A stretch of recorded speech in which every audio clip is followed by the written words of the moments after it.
all the racket for? War's over, brother. Peace broke out. That's nice.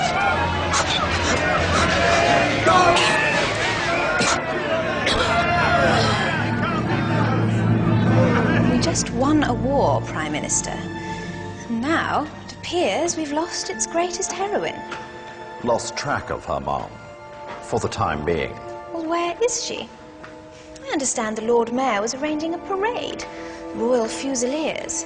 She was last seen entering a convent of nuns in Bermondsey. Nuns? Catholic nuns? Yes, Mom. Are we still in England? I thought you knew the family. I do. Highly respected people. And yet their daughter. I would say she was always unusual, Mom.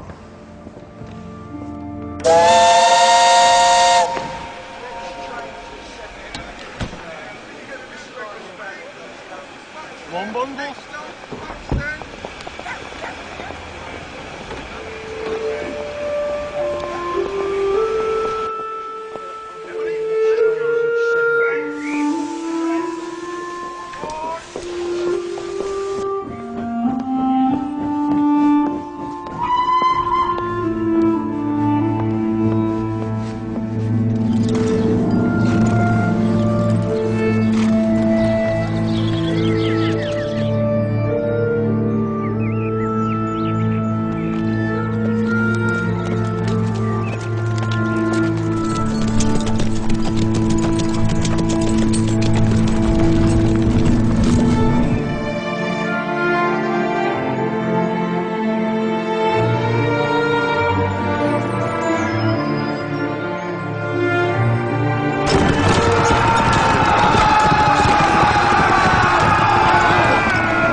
Florence! Oh. Hello, Watson.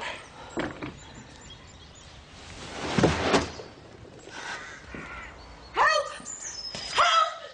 Help! One dark, lonely night on Crimea's dread shore, there was bloodshed and fighting the morning before. The dead and the dying lay bleeding around, some crying for help, but none could be found. What we need is a miracle, a human miracle. We need someone to help us where we lie, to make us well, 'cause we don't want to die. So what we need is a miracle down here right now.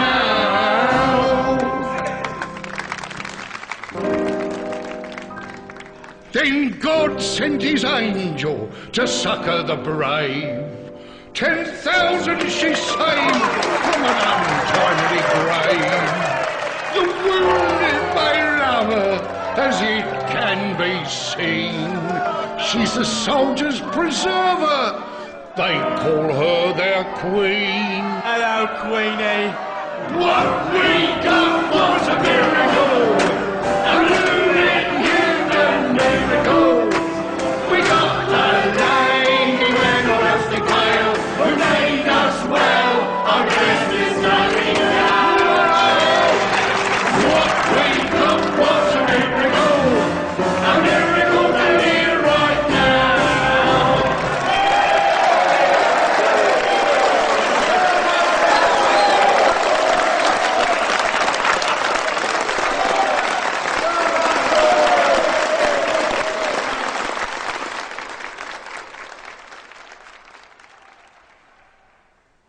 Rest, rest, and more rest. Yes, thank you, Doctor. See to it. You know what they're calling her? The soldier's preserver. Who calls her that? All sorts, Ma'am. It's from a song. Really? A song about Florence? Oh, my poor brave little girl. Come, my dear. My beloved mother and father. How they fought to keep me at home. Fought all my plans and dreams for myself. But now that I'm a national heroine, how proud they are. They even call me brave. Brave. Brave for doing my duty. The soldiers, they were the brave ones. Lying there, strapped down, while their shattered legs were hacked off. And no chloroform for the lower ranks. I'm still in a rage about it. Still there. The tree. The little bench. The garden where all my troubles first began. Then, if scripture is to be believed, isn't a garden where all our troubles first began?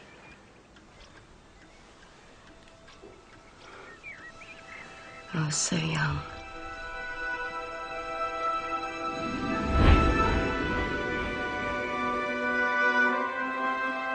I was innocent. No thoughts of war or disease. My only struggle, how to escape from a life that was poisoning me with vanity and social expectations. But one day something happened that changed me forever. I remember sunlight so bright, too bright. Then a voice. Really, a voice. I was being asked. No, I was being told in no uncertain terms that my life belonged to God, that He had work for me to do. Yes, Lord, let me think of Thy will. Only of Thy will. Let me serve You. You alone. But how could I? I had to admit God's message was sadly lacking in details. What exactly was I to do? All I knew was that I was being stifled. No food for my head, no food for my heart. Slowly dying in a diet of triviality. I prayed, God, show me a way out. Teach me, tell me. And yet, when He did at last and I answered the call, oh, the things I saw. No rest for me now then. Not till the truth is told to all. Listen to this. An American has written a poem about the war. Everyone's writing poems about the war, dear. Yes, well, this one's all the rage, apparently. Whene'er a noble deed is wrought, whene'er is spoken a noble thought, lo, in that house of misery, a lady with a lamp I see. She passes through the glimmering gloom and flits from room to room. Flits? I doubt if our Florence has ever flitted in her life. Well, Mr. Henry Wadsworth Longfellow thinks she does, so who are we to argue? Oh, Flora, you all right? Florence, what are you doing downstairs? Please, stop.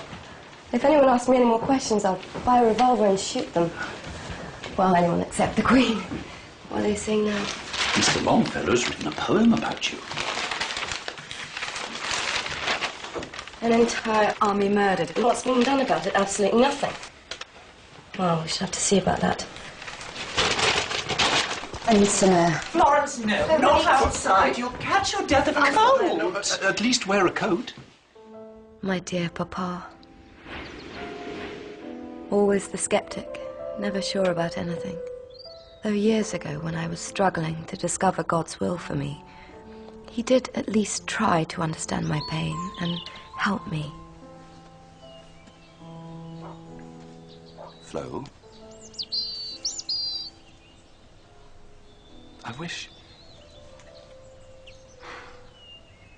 If only... If only I could be satisfied with the life that satisfies you. I can't be. But you make it so hard for yourself. When I heard my call, I didn't hear it would be easy. Your call. Papa, you've never believed in it, not for a minute. Have you? Well, I thought not. You don't know what struggle is. And so we continued to observe our uneasy truce. Deuced if I see how Turkey can stand up for itself anymore. My mother played hostess to the powerful and well-connected, and I, the dutiful daughter, attended. The men talked politics, the women talked husbands. I hear the Bible is forbidden all over Russia. One frequent guest was Sidney Herbert, a rising star in Parliament. He sympathized with my hopes and dreams. In years to come, I would often turn to him for help. Back then, though, my thoughts were all taken up with matters of the heart. I read that speech of yours, Sidney. Exciting stuff. But don't you think there might be a case for compromise? I mean, the Ottoman Empire... What's your point, sir? My point is that the sick man of Europe may be past curing. Isn't the real point that the Tsar is a brutal tyrant and we have to stand up to tyranny wherever we find it, even at home? Quite so. Nicely put.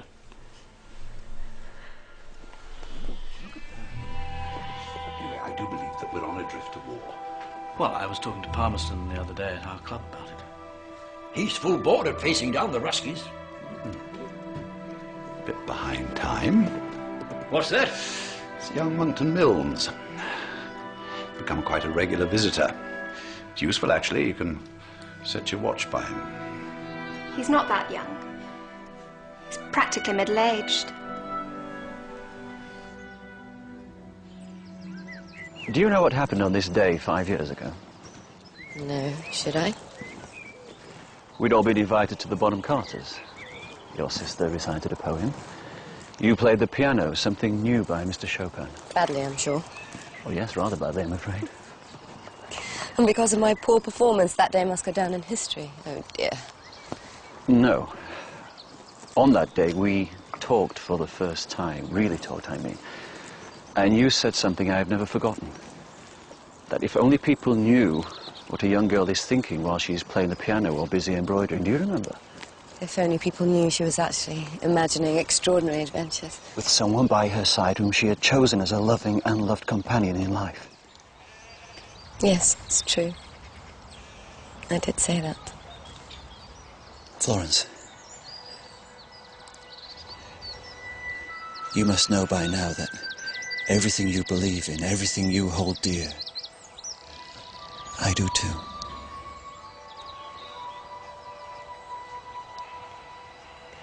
Richard, Look at me, please. Do you think today, the two of them perhaps...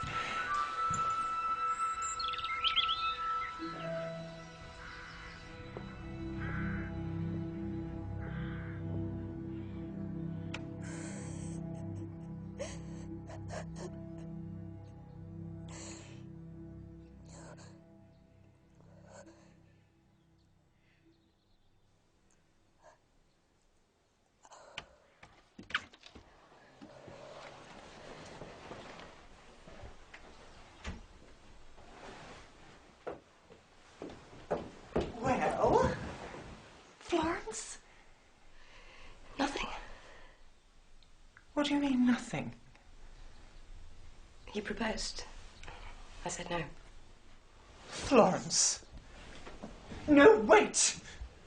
Do you realise what you've done? Yes. Saved myself from a life of slavery. Oh, my goodness, Florence, how could you? I just couldn't. Is that so hard to believe? You have kept that man dangling for 5 years! He understood perfectly, better than you. And you did exactly the same thing with the Nicholson boy, and now our families rarely speak to one another. Would you kindly excuse me, please? Look at this. Look at it! Can any reasonable person want all this? The linen, the china, the 56 pots of jam! Well, if ever one is to entertain properly... And to be treated like a piece of furniture, nailed to an existence where you talk about nothing but who's coming to dinner! What's happened? She said no. To Richard? Yes. She called it slavery. Slavery? But Flo, you know you could have done anything you like with the poor man. Look at Mamma and the way she manages our dear Papa. Why, half the time he has no idea what's... Partly, that will be quite enough. Florence, you know I never asked you to be anyone's slave. I have been very indulgent. I'm sure my mother never considered what I thought. The least you can do in common courtesy is to listen to me. I'll go out and I'll find work. Oh, my dear young lady. I will. Think of me as your son, your vagabond son. I won't cost you a penny. Isn't that good, Mother? Marriage is so expensive. Imagine the savings. I know what you have in mind. This absurd notion of becoming a nurse, which I will never agree to. That is God's way for me. Don't bring God into this again. It has nothing to do with him, and you know it. I will not allow you to disgrace yourself. Emptying slop buckets, living at the beck and call of lechers and drunks. Have you any idea what goes on in hospitals? No woman of character would ever... Yes, dear? Fanny, my love, the Colonel's just leaving. What shall I say to him? Tell him there's no tyranny like the petty tyranny of a good English family. She said no to Richard. Why does she have to spoil everything? You have to speak to that girl when? After that, everything changed. Dismayed but resigned, my parents gave in, and I set about acquiring the largest hospital experience man or woman ever had. In truth, I lost Richard, but I gained my freedom. And yet, I confess, if I were to see him again, even now, I don't understand it. I'm ashamed to understand it. But not one day has passed without my thinking of him. Hello? Are you all right? It's nothing. I'm over it. The Crimean fever. I mean, I was quite ill. Guess who's here?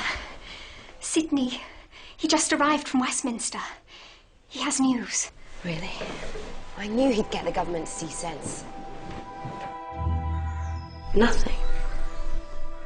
Nothing at all. My dear, the British public has had quite enough of the Crimean catastrophe. It's over. No, it's only just begun. The catastrophe, I mean, with our silence. You must help me, Sydney. You absolutely must. You always have, and you can do it again. I know you can. Otherwise, everything we've been through these past 2 years would have been for nothing. Florence, I'm no longer Minister at War. Just a plain old, humble member of Parliament making occasional speeches. Very fine occasional speeches, Sydney, if I may say so. I brought you this. You don't have to bring me presents. Just tell me justice will be done. May I see? Sir John Hall, for instance, that miserable excuse for a military surgeon. Has he been court-martialed, stripped of his command? No. Entered a monastery, perhaps, to do some well-deserved penance? Not quite. Blackballed from his club, at least. He's been given a KCB. A KCB. Which stands for Knight of the Crimean Burial Grounds, I suppose. Flo. What a beautiful brooch. Bit overdone, isn't it? But see who it is from. In appreciation of her service, Victoria. Her Majesty will be in Balmoral next week. She wants to meet you and to talk. I believe she may even be inclined to listen. Now, this is important, Florence. The Queen is very interested in the fate of the army. You must remember, she thinks of it as her army. That's the way to engage her interest. Do you follow me? Do try to be tactful, Florence. Don't say anything that might upset Her Majesty. Nothing about maggots and wounds and frostbite and limbs falling off. Please.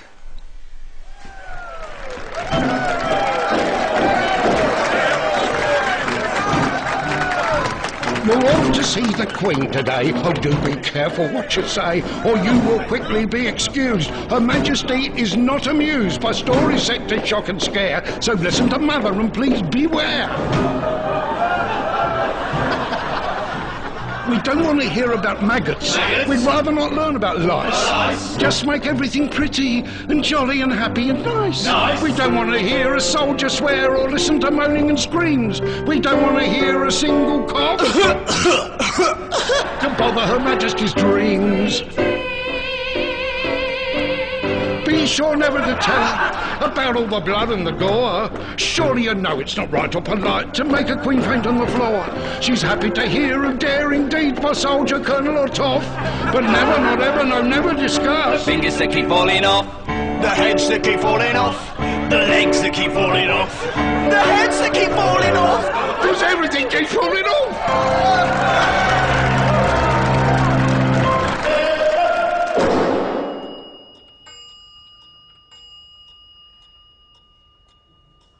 Offer you some tea, dear.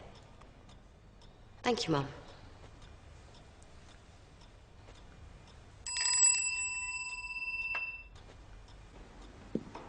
Please continue. Yes, Mum. We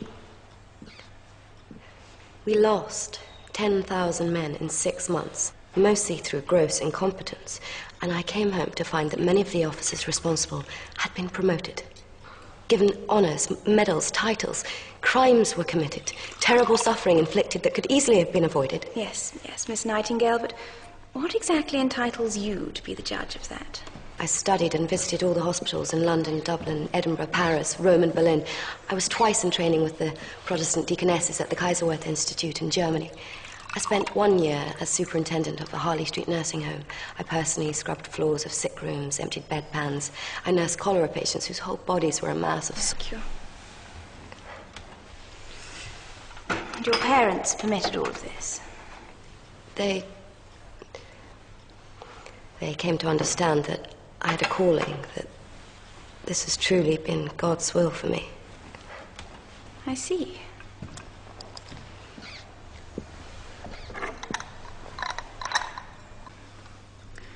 And what is it you suggest we do about these crimes, as you call them?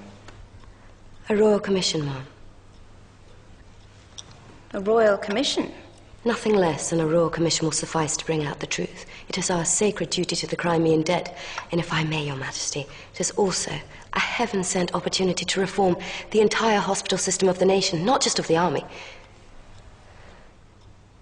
Beg your pardon, Ma'am. Of your army.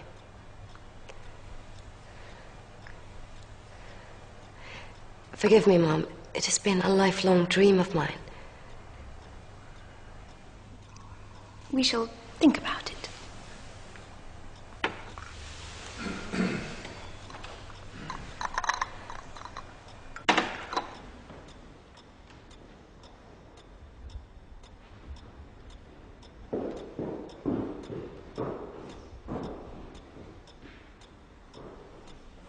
Remarkable woman.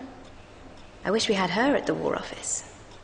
I'll convey that sentiment to the Minister, Ma'am. Good. Oh, and as to that commission... Yes, Ma'am, I seriously doubt whether it's in the best interests. May I finish? Ma'am. We do want our brave soldiers to receive the very best care. Please see to it. The commission. The commission, Prime Minister.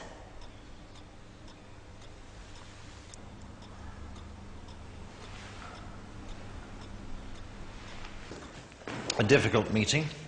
I'm afraid the Queen was somewhat taken aback by your proposal. Yes, a royal commission. That could have consequences, ramifications. Well, I had hoped You that- were quite forceful, you know. Well, I'm sorry, but... However, I did prevail upon Her Majesty to change her mind, and she has graciously agreed to allow the Commission to go forward under my supervision. Thank you, my lord. Thank you very much. Yes. I well remember one evening at the Vernies when you were very eloquent on the subject of nursing and so forth. A worthy cause. Now, one minor detail. Of course. I would like you to submit your evidence to me in the form of a report, a confidential report. There are susceptibilities to be considered. Are we agreed? Yes. Agreed.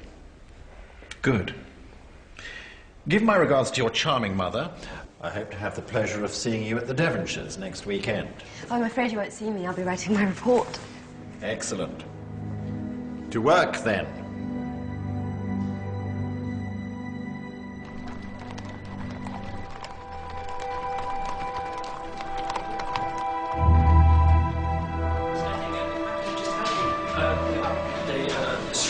Sweet room, ready, waiting for you. Please, if there's anything that you need, anything at all. They want a report from me, do they?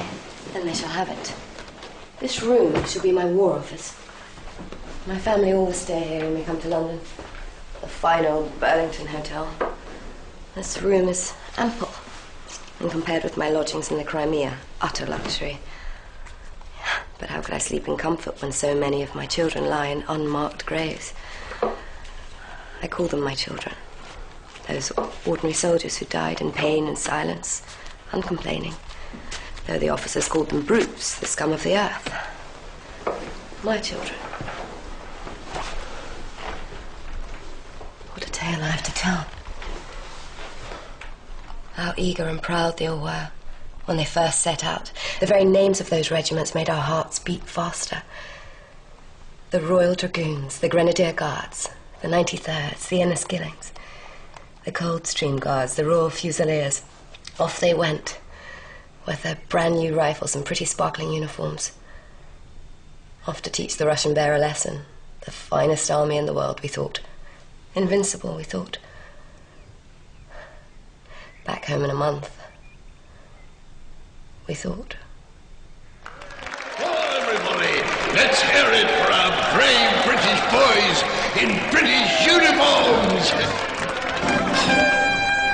Can't believe it. Is it? Oh, no, it isn't. Oh, yes, you're right. It's a lightning, frightening, fighting Light Brigade!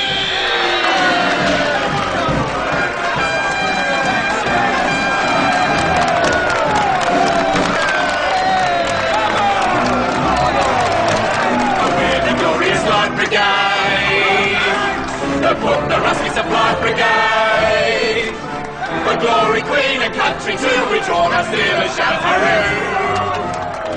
The lightning, frightening, fighting Light Brigade, who never been afraid.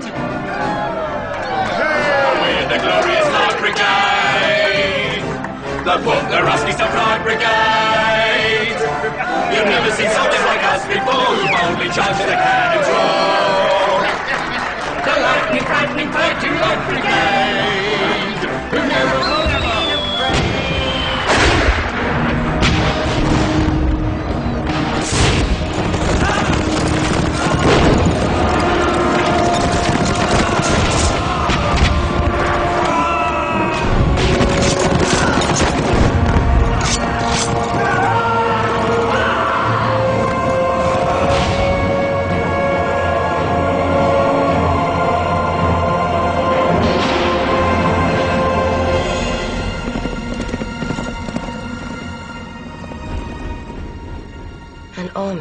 had spent more time on the parade ground than on the battlefield, commanded by a dear old gentleman whose last taste of action was Waterloo 40 years before. This force, incredibly, due to the heroism of the common soldier, won 3 battles against huge odds. But the cost, and those blundering generals. I know this much. If any woman had managed her kitchen the way our generals managed that campaign, she and her entire family would have been reduced to the poorhouse in weeks. As it was, the British Army was reduced to a regiment of living skeletons, dressed in rags, crawling with vermin, and if they were wounded or got sick, worse was waiting. A death house in the shape of the military hospital at Scutari.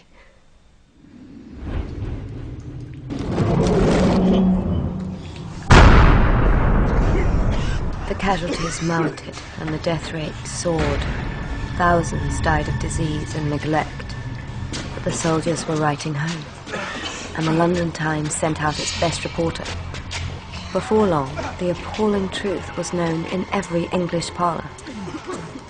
Only then did we begin to understand the full horror of what our men were going through. Listen to this. It is with feelings of anger and surprise that the public will learn that no preparations have been made to care for our wounded in the Crimea. Not only are there not sufficient surgeons, there's not even linen to make bandages. Arriving at the hospital, they lie in their own waste, covered by a single blanket, eating meat, raw, stiff with salt, or rotten with maggots. Not over breakfast, dear, please. Let me see. Excuse me, Mother. At last, I knew what I must do. All my training could now be put to use. But I needed an ally. So I wrote to my dear old friend, Sidney Herbert, now a powerful member of the War Cabinet. As it happened, a letter from him crossed with mine in the post. Dear Miss Nightingale, I have recently been receiving letters from ladies offering to go out to the Crimea and give medical care to our injured troops. I know of only one person in England capable of organising and directing such a scheme. Yourself. I suggest that you start interviewing likely candidates as soon as possible.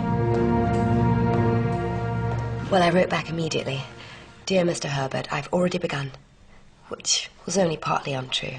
I started the next day, only to discover that while many called themselves nurses, few were fit to be chosen. And why do you feel yourself qualified? Well, when I read about it in the newspapers, I cried buckets. And buckets. And buckets. Well, I just thought of those poor, poor boys. How they must miss a woman's touch. Pardon? Well, I never did mind hard work, and I'm not easily shocked. I just do my best and carry on. Well, I won't deny that the money will come in useful. I take it we do get paid. Good. How much? How old? Just turned 17, I think. It's me back and my knees. They're not what they used to be, you know. At our convent in Bermondsey, we see every kind of disease and deformity.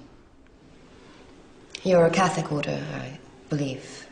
We make it our business to save the body first. Then and only then do we attend to the soul, if that's what concerns you. We leave in a week. How many can you bring?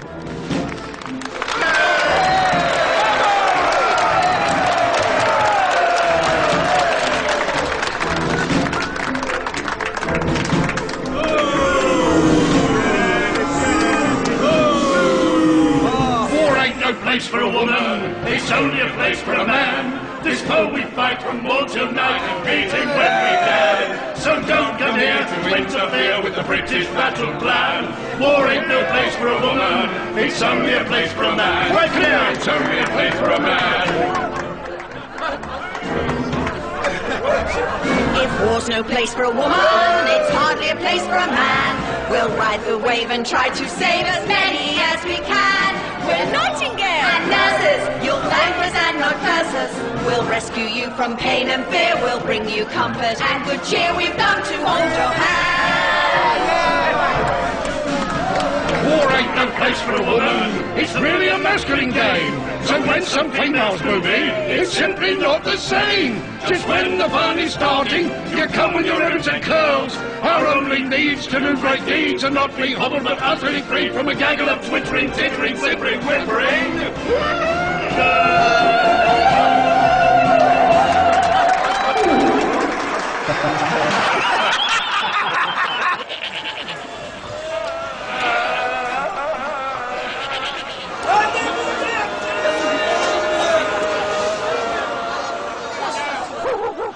We landed in Turkey just as autumn gave way to winter. My final choice of nurses were a mixed brigade, requiring much drilling. Some experienced, some less so. Some happy just to be paid. Some there out of pure charity and love of God. Follow me. Step lively. Mind where you put your feet.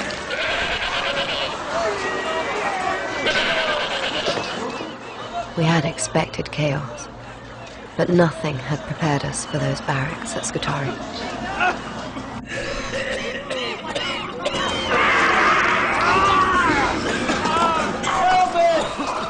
Here, just across a narrow strip of water from Constantinople, the British High Command had established the nearest thing I'd ever seen to hell on earth.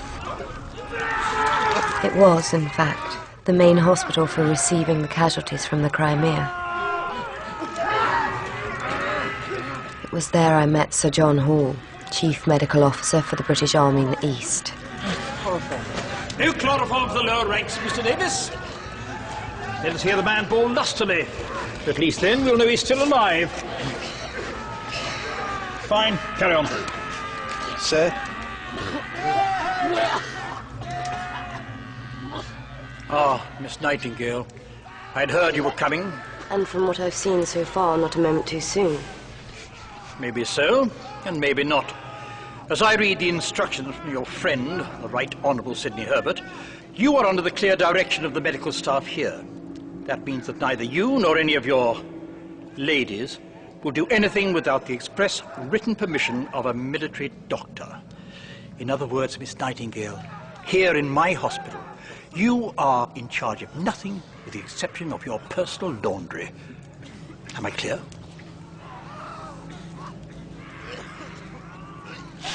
But do let us know when you need help. See to them. Do we have to give them rations, sir? Certainly not. This way.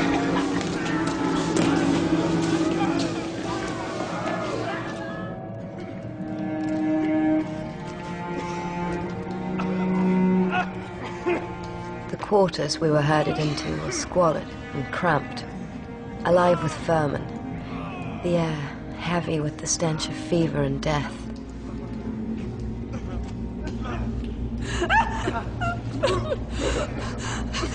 Oh, so that's where he went. Been missing for a day or two. Sorry about that, ladies. We'll have it removed forthwith. First, the strongest of you to the wash tubs. Everyone else, let us have this floor swept, the windows cleaned, that stove working. Where are the brooms? Brooms? That's a joke. Find brooms. If you can't find them, make them. That night we went to bed in the dark. The next day we cleaned out our new home, and then nothing. It was as if we had been sealed up in our dingy little corner, frozen out by Sir John Hall and his doctors, deliberately forgotten. Was this why we had travelled all across Europe? We knew how much we were needed, and we knew the difference we could make. This was the cruelest trial of all. To wait, to have to listen to the screams of the sick and dying, was almost past endurance. But I knew those gentlemen officers. They saw us as twittering society do-gooders in search of a fevered brow to mop or a manly hand to hold, as a brave soldier slipped off to his maker. Bless our dear little hearts. They certainly did not want some well-connected female nuisance giving instructions to their orderlies. But I'd grown up with ministers of the realm and titled bigwigs sitting at our dinner table. I knew the little games, I knew the rules, and I knew how to win. So, we waited.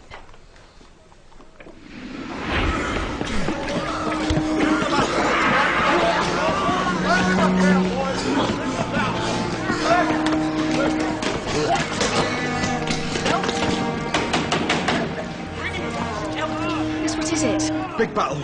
Incoming. Casualties. They're coming in. A lot. Sir John says... Ladies, can you... follow me.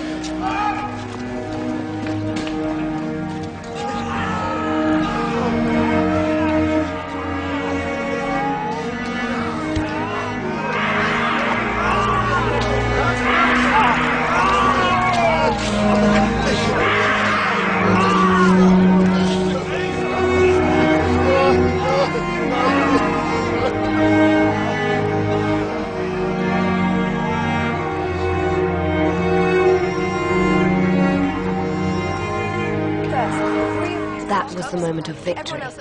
We were liberated, set free to do what we had trained for and had come to do. But after victory comes counterattack, in the shape of a system seemingly designed to create confusion. The officials in charge of supplies, I soon discovered, were masters of red tape, experts in obfuscation and delay. I was clearly marked out as the enemy.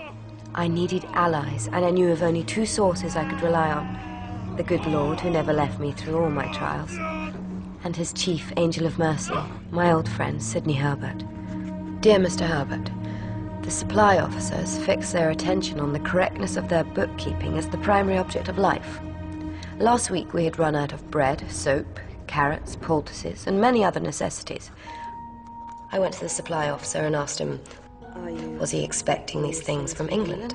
No, he said. Are you doing anything about purchasing them? No, he said. Can they be had in the local town? If they can, I don't know how to get them, was his answer. So, Mr. Herbert, I went out myself and I bought them with my own money. In short, I am now a general dealer in socks, shirts, knives and forks, the tin meat baths, is not cabbage cooked. and carrots. The water is not boiled. The cooking is done by drunken soldiers. I must refer again to the deficiency of knives and forks here. The men tear their food like animals. Will you send us 1,000 mops, 3,000 tin plates? I go about making the orderlies empty huge tubs of human waste. The mortality is frightful.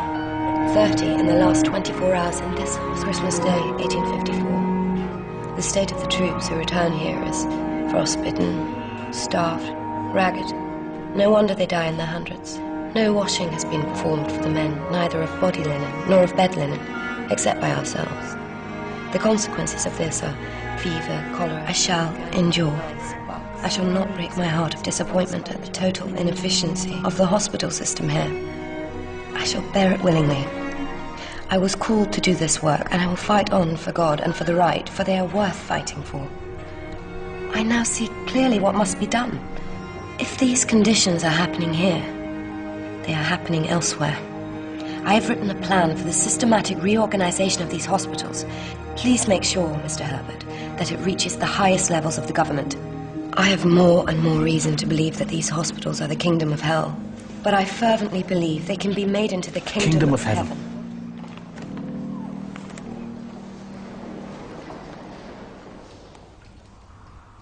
Get some sleep. I don't know how your body keeps going. Why does this silly thing... Here, let me.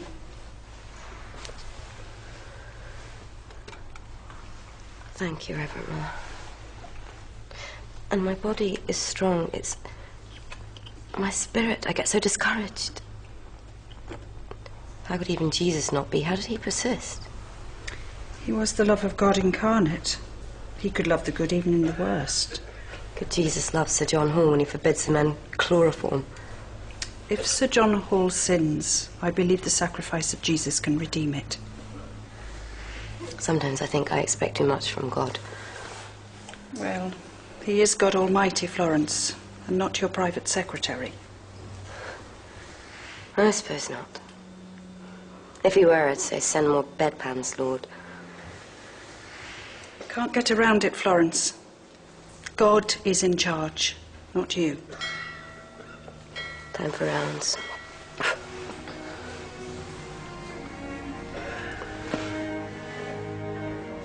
They love you, you know. Those soldiers. Then I'm most blessed.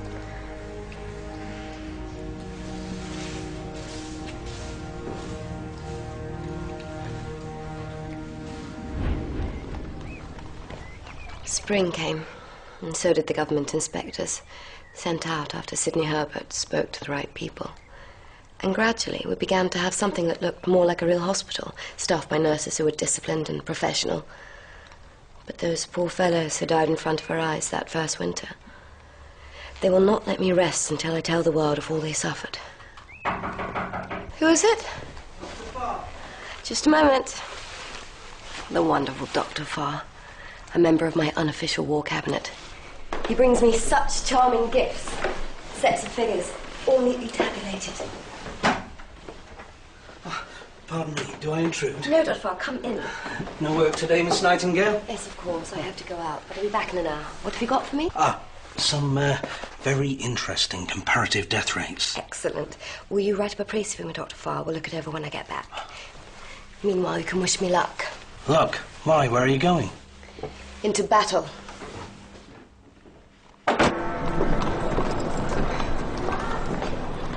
I know what you're thinking. Here comes that bothering woman again.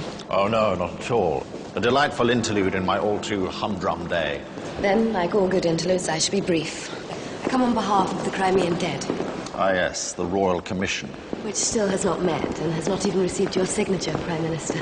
Indeed, yes. Well, you must understand there are... How shall I put it? I know, susceptibilities. Tell me, my lord, in all candour, do you mean to shelve it? Shelve it? To silence me, to shut me up?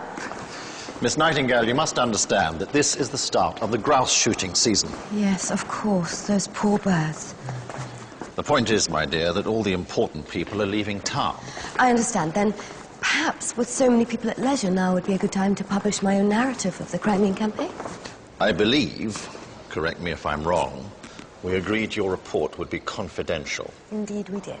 And once it is fully commissioned and I hand it over to you, it will be. Until that happy moment, I believe I have complete liberty. And Mr. Russell of the Times has already expressed such an interest in a first-hand account of my Crimean experiences. Good day, my lord.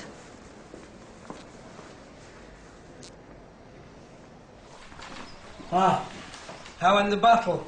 I think we won. Brilliant. By the way, you might want to look at my précis. The mortality rates in each regiment relative to the percentage. Let me see. Are you sure you're not too tired? I'm never tired when I see a column of numbers. Are you sure these figures are correct? Yes, of course. Then we must go over them, every single one. Pass me that book and the figures you gave me yesterday.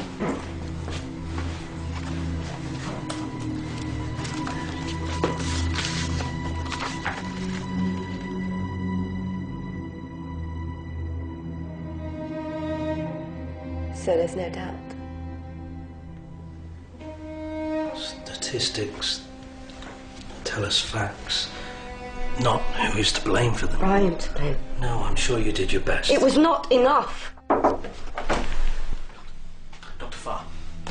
Florence, my dear young girl, do you realise what you just did? The papers for the Royal Commission will be signed tomorrow. I have it on the best authority. Well done, Flo. And guess who will be chairman?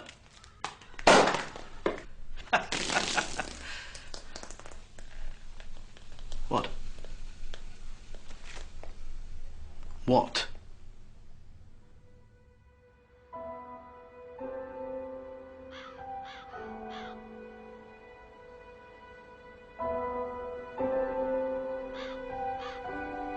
My poor man, who endured so patiently. I've been such a bad mother to you.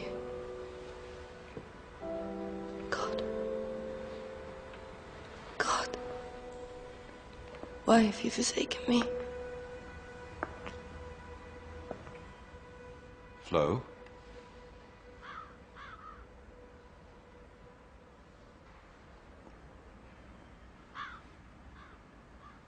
Guilty? How can you say that? Because I am guilty as charged. Nonsense, my dear. There's absolutely no proof.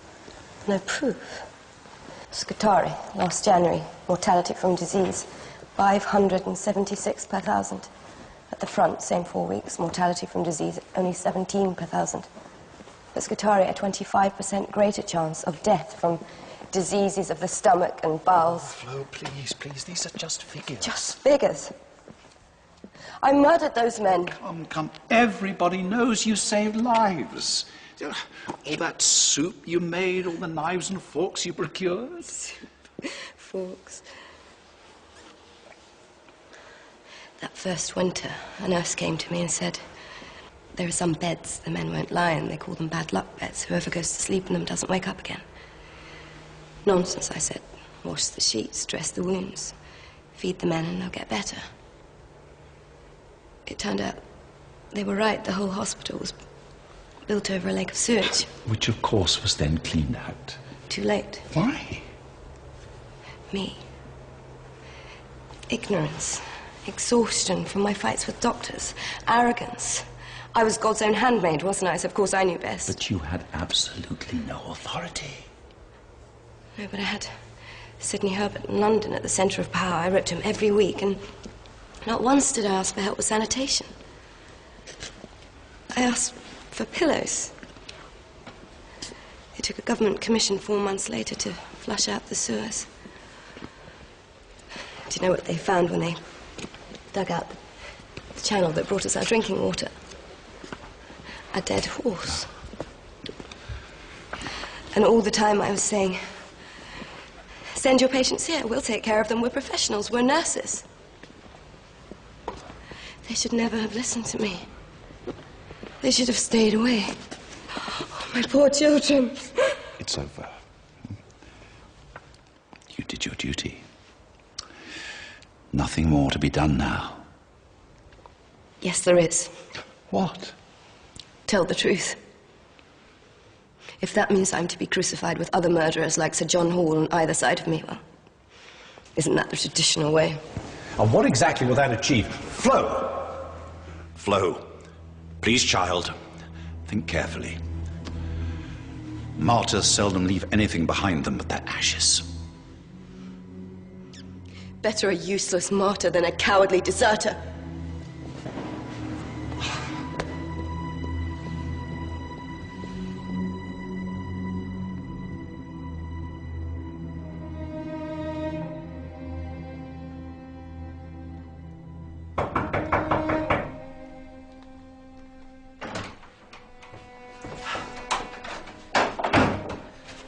I trust you slept well? Is it morning? Yes. And Lord Palmerston is expecting your report. Is that it? Yes. All done? It is finished. Let it go.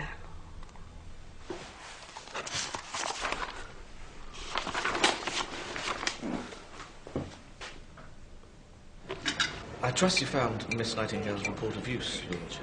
Extraordinary. Most valuable. So you will present it to the Commission? Florence, one must consider the public mood. Exactly. The nation wants to move on. And let us not forget, our Queen, nay, the whole of Her Majesty's government, are dedicated to reform. But for reform, we must look to the future. And not fight old battles, Florence. Well put, Sidney. If I were to publish my own report? Ah, but there is that confidentiality clause. Besides, the public would not stand for the loss of one of their greatest heroines. It would set back the cause for those very reforms you and our gracious Queen so earnestly desire. You do look tired, Florence. So much work. It drains the system. After 2 years fretting about the health of our army, isn't it time you took care of your own?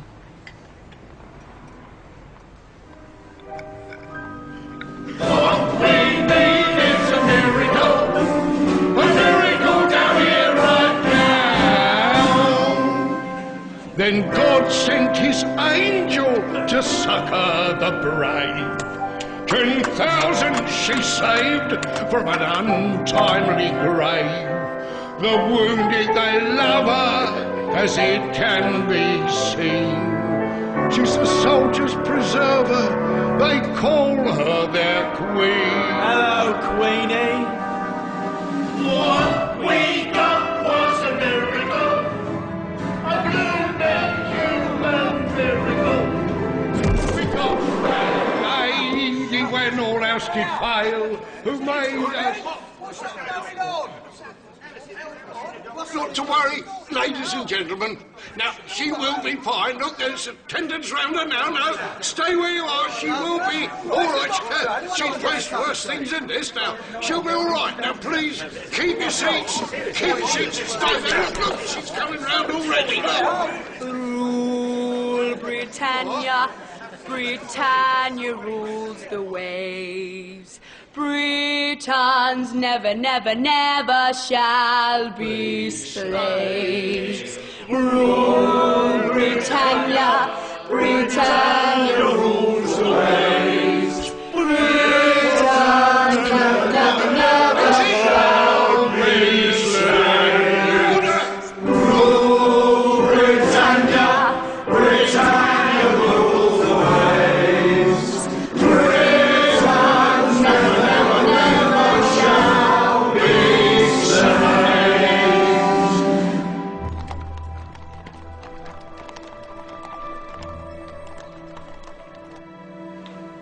That is heartening news, Prime Minister. Yes, Ma'am. Thank you. And when does this commission of ours expect to start hearing evidence? Next week, I believe. And will Miss Nightingale appear before it? Ah, no. It was decided to submit her evidence in writing through me. I see. And how is the dear girl? Somewhat indisposed, Ma'am, after her Herculean efforts. I believe she's taking the waters in Malvern Spa. Well, tell her we wish her a speedy recovery. I'll convey that sentiment to her father when I see him next. Excuse me. Excuse me. Excuse me, please. Excuse me. Not to be disturbed. Where's my daughter? Especially by her family. I have to see my daughter. I've been told she hasn't eaten for a week. Well, we can't exactly force her to eat. You didn't even call a doctor. I'm sure she's fine, sir. Mr. Nightingale! Florence!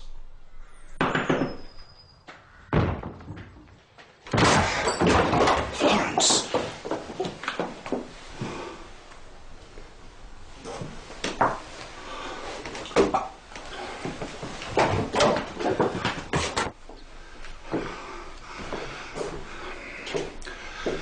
Flo?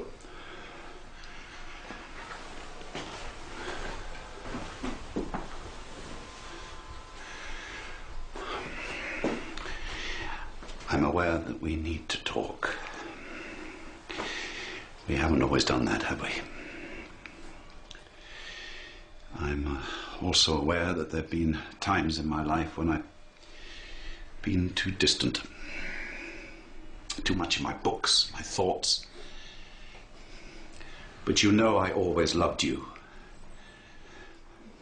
Don't you?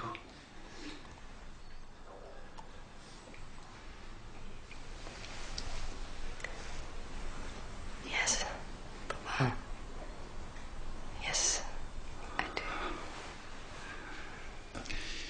And yet, in a way, I feel I was always a little afraid of you. You. Of me. Well, you are so independent, so headstrong. Well, I had to be, didn't I? Yes. Of course, you know, I had ambitions too. Politics. William Edward Nightingale, MP. I thought that had a nice ring to it. Better than good old Wen, decent chap, but not much good at getting the vote out. Well, I wasn't to be. I've been left behind in the race. A lot of races. Whereas you, on the other hand... Papa, I'm sure if there's a House of Commons in the next life, you'll be a member.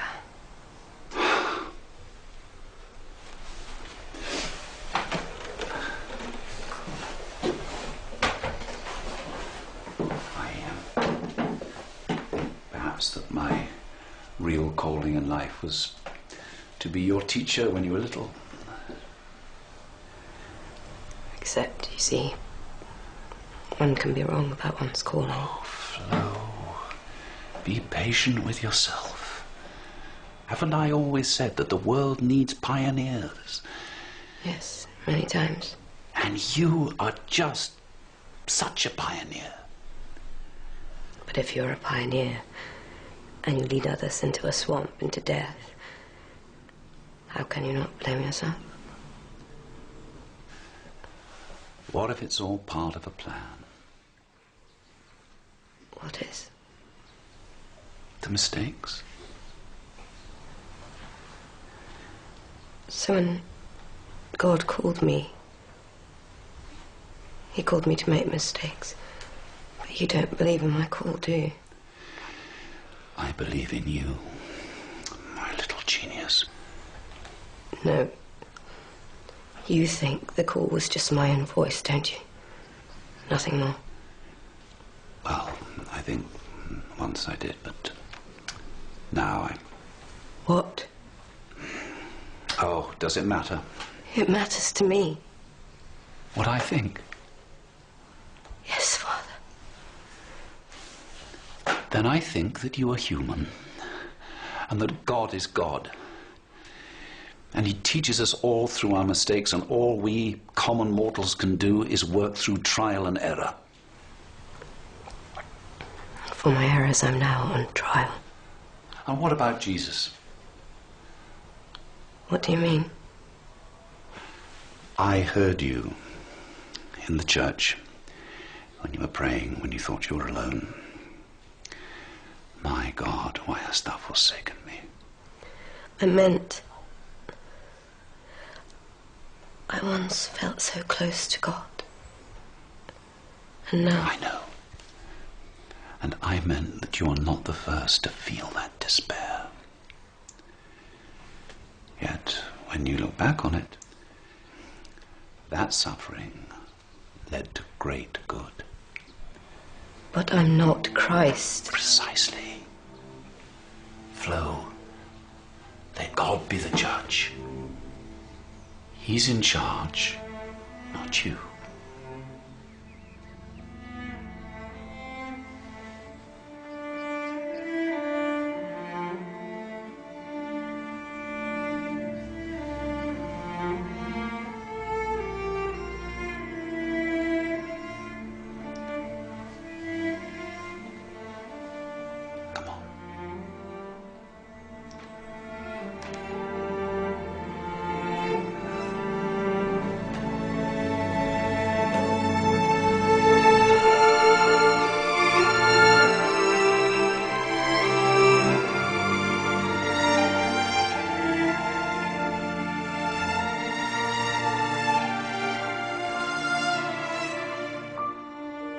Well, my dear, what now?